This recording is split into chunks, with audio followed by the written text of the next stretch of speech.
हाँ भाई, क्या हाल है भैया। जैसा कि आप लोग को मालूम है कि भारतीय प्राइम मिनिस्टर नरेंद्र मोदी का बड़ा कामयाब दौरा रहा अमेरिका का, और काफी सारी डील्स भी साइन की गई। वो क्या थी और क्या मामला ठहरे, वो मैं आपसे डिस्कस करता हूँ। लेकिन उससे पहले जो बड़ा जरूरी पॉइंट है जानने का, वो है सिंबोलिज्म, अलामात। एक सिंबोलिज्म ये होती है कि आपका प्राइम मिनिस्टर किसी और मुल्क में गया है, वहां का प्राइम मिनिस्टर आपको एयरपोर्ट अगर लेने आए, हम मनसब यानी सेम लेवल का बंदा, इसका मतलब कि दोस्ती अच्छी है और रिश्ता अच्छा है कि खुद प्राइम मिनिस्टर चल के लेने आए। लेकिन अगर वो कल्ली वल्ली अपने मेयर को आगे भेजे, जा भाई लेकर आ उसको, यार टेंशन है, दिमाग खाता है, पैसे लेने आए, इसका मतलब वो आपकी इज्जत नहीं करते या फिर आपसे मामलात अच्छे नहीं हैं।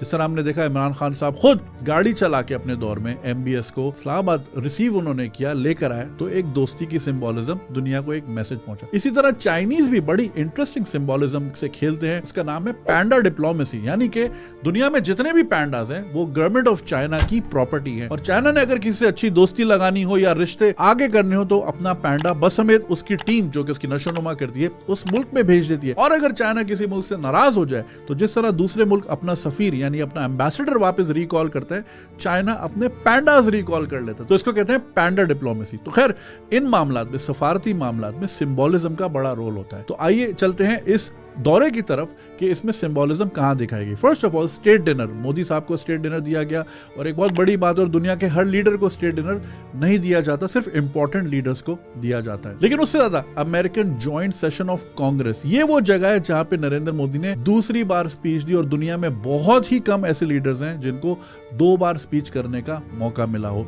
जवाहरलाल नेहरू, जिन्होंने इंडिया को काफी साल रूल किया, उनको भी ये मौका 2 बार नहीं मिला। नेल्सन मंडेला ने 2 बार स्पीच दी, विंस्टन चर्चिल ने 2 बार स्पीच दी। तो ये बहुत बड़ी सिंबोलिज्म थी कि अमेरिका नरेंद्र मोदी को किस तरह देखता है और वो उन रिश्तों को कहां तक लेके जाना चाह रहे हैं। अब रही बात कि कौन कौन सी डील साइन हुई, सबसे इंपॉर्टेंट और सबसे बड़ी, जनरल इलेक्ट्रिक की फाइटर जेट्स के इंजन की जो टेक्नोलॉजी है वो इंडिया के साथ शेयर होने जा रही है। देखें, इसको इस तरह समझे कि दुनिया में देयर आर मोर कंट्रीज जिनको न्यूक्लियर रिएक्टर बनाना आता है या न्यूक्लियर टेक्नोलॉजी से बम बनाना आता है, बट लेस कंट्रीज जिनको फाइटर जेट्स का इंजन बनाना आता है। तो ये एक बहुत बड़ा राज अमेरिका इंडिया के साथ शेयर करने जा रहा है, और जनरल इलेक्ट्रिक को डायरेक्ट किया गया है, यूएस गवर्नमेंट की तरफ से इजाजत दी गई है कि आप ये टेक्नोलॉजी इंडिया के साथ शेयर करें। यानी कि हम जो अमेरिका से फाइटर जहाज खरीदते थे इंडिया के खिलाफ यूज करने के लिए, आज उन्हीं जहाज के इंजन उसी इंडिया में बन रहे होंगे। तो ये अमेरिका ने हमें एक बड़ा स्ट्रॉन्ग मैसेज पहुंचाया। क्यों पहुंचाया, वीडियो के एंड में आते हैं। उसके बाद माइक्रोन चिप्स की एक बहुत बड़ी डील हुई। सेमीकंडक्टर्स की दुनिया है, और आज आपकी कोई भी प्रोडक्ट, चाहे आपकी गाड़ी हो, आपके फोन हो, सेमीकंडक्टर माइक्रोचिप्स के बगैर वो नहीं चल सकते। और आने वाले दिनों में जिन मुल्कों के पास उसकी मैन्युफैक्चरिंग, उसकी एक्सपर्टीज, उसकी प्रोडक्शन मौजूद होगी, वही दुनिया पे कामयाब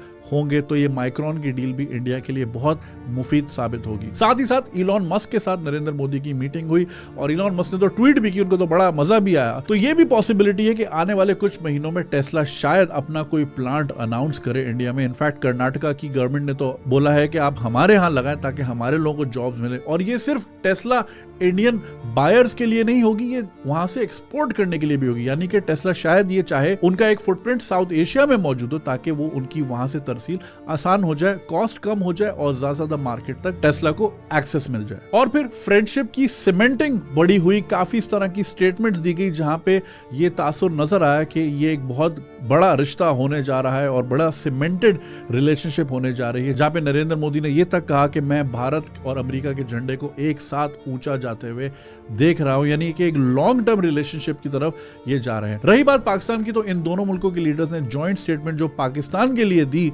वो उन्हीं मामलात में दी जिसमें पाकिस्तान सफर कर रहा है, वो है टेररिज्म। जैसा कि लश्कर तैयबा और उस तरह की दूसरी बैंड आउटफिट्स के खिलाफ स्टेटमेंट दी गई, और पठानकोट और मुंबई हमलों के कॉन्स्पिरेटर्स के खिलाफ एक्शन लेने की अपील दी गई। अब ये सारी सिंबोलिज्म या फिर इस तरह की स्टेटमेंट जो पाकिस्तान के लिए दी गई, क्या ये उस नाराजगी का हिस्सा है कि पाकिस्तान अब शायद एक नए ब्लॉक में जाना चाह रहा है, जहां पे हम देखते हैं कि रशियन वेसल से हम ऑयल ले रहे हैं, आजरबाईजान से गैस की डील हो रही है, ईरान से भी मामलात अच्छे होते दिख रहे हैं। तो क्या अमेरिका उसकी सजा हमें इस तरह दे रहा है? देयर इज नो डिनाइंग कि इंडिया में पहले भी बहुत इन्वेस्टमेंट्स हुई हैं, टेक्नोलॉजी के मामले में वो बहुत आगे हैं, मगर स्टेट लेवल पे इतने बड़े राज यानी कि जेट इंजन की टेक्नोलॉजी शेयरिंग एक बहुत बड़ी बात है।